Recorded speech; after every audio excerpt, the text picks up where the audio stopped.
This move I'm about to teach is one of the hardest push-up exercises that you can do. The 90-degree push-up works through a massive range of motion and it uses nearly every muscle in the upper and the lower body. It may look impossible at first glance, but don't worry, I'm going to teach you 3 methods to get there. I'll be teaching exercise to suit all strength levels, and if you work hard and stay consistent, one day you too will be doing one of the hardest push-ups ever. What's good guys, Daniel Vadnal here for FitnessFAQs. With this video I'm going to work in reverse order, showing you the steps from hardest to easiest. To start with, let's take a look at and talk about the end goal, the 90-degree push-up. It should be obvious, but you're going to need a solid freestanding handstand before starting to work on this exercise.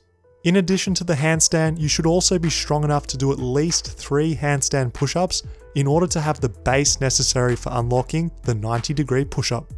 Now that we have the fundamentals out the way, let's analyze the form. The movement is essentially a handstand followed by a deep handstand push-up, pausing briefly in a bent arm planche, and then reversing the motion. Easy, right? Tutorial done. See you guys next week. Just kidding. The 90-degree push-up requires coordination of these various movements, proper timing, and simply having brute pressing strength to complete the rep.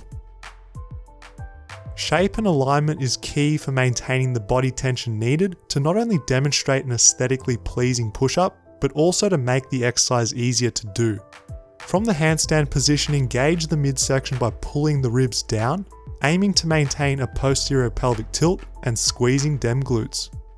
As you lower down, begin to lean forward, much further than you think is needed. At the bottom range of motion, the hands will be level with the hips and behind your belly button. As you can see, a ton of forward lean is needed to get here. Once you're in the bent arm planche, reverse the motion and fight very hard to keep the ribs down to prevent the low back from arching. This is key for maintaining balance as well as getting enough power to your upper body to complete the rep.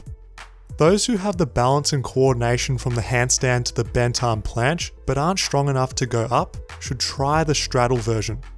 This version is easier because when the legs are straddled, we don't have to lean as far forward in the bottom position. As you can see from my technique, it's also easier to be explosive at the transition due to the reduced intensity. The same low back and pelvis concept should also be applied to the straddle version. Fight against the temptation to arch that low back. When training the straddle, you want to build good habits and ingrain correct technique, which is going to carry over to the legs together version. At the bottom position of the straddle 90-degree push-up, the hips and legs should be level with your shoulders. Make sure that you don't cut range of motion by stopping higher than this with an angled body at the bottom position, and there's no point training a deeper range of motion at this stage. Moving on to step number 2, I strongly recommend 90-degree push-up eccentrics to those who want to master the full range of motion movement. Start in a handstand, lower down to a deep handstand push-up, and then lean forward to the bottom of a bent arm planche. Hold for a brief moment, which feels like an eternity, and then repeat for reps. Notice how I'm keeping a constant pace from the start all the way to the end. This should always be applied when doing eccentrics to build full range of motion strength. When you train in this strict manner, it's going to give you the ability to dominate the full range of motion in the future. For this movement, as the intensity will be very demanding, shoot for 5 to 10 second eccentrics on every single rep. I want you guys to treat every rep with importance. Stick that handstand hold at the top, come down with good body mechanics, and then pause at the bottom. This way your body will develop the strength and awareness which is in line with the form that you're aiming to achieve. The beauty of the 90-degree eccentric is you're going to get in a ton of practice and repetition, and you're also grooving the 90-degree push-up pattern. If you do every rep mindfully and you're patient with your progression, the eccentric will be one of the most powerful steps towards achieving the 90-degree push-up.